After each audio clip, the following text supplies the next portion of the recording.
Welcome back. Now in this video, we want to take a closer look at the resume assistant that would be found in the review menu and then in the resume tab.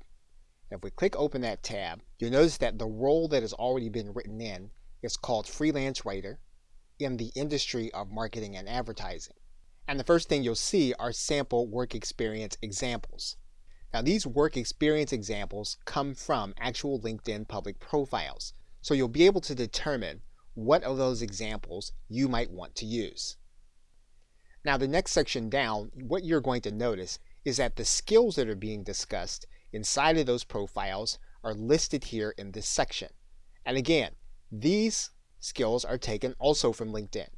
So if you're going to be talking about these keywords in your descriptions and through your resume, then you're going to be in sync with most of the profiles again on LinkedIn. Now, probably the most interesting aspect of the Resume Assistant is this link that says See More Examples. And we're going to click this link. That's going to open up where you're going to see this highlight at the bottom of the experience. You're then going to click See Examples on LinkedIn.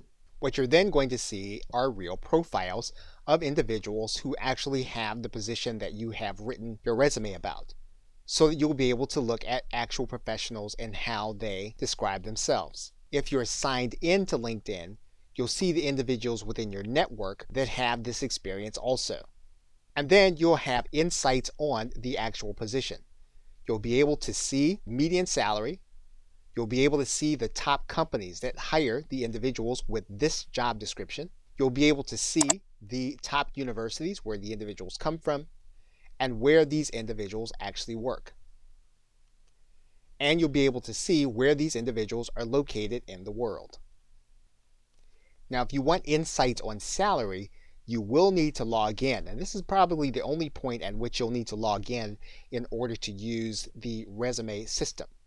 And then what you can do from this point is you can submit your current salary, if you have one, to determine whether or not you're going to be paid like other individuals if you are a freelancer or if you are a salaried professional. Okay, so with that, thanks, and I will see you in another video.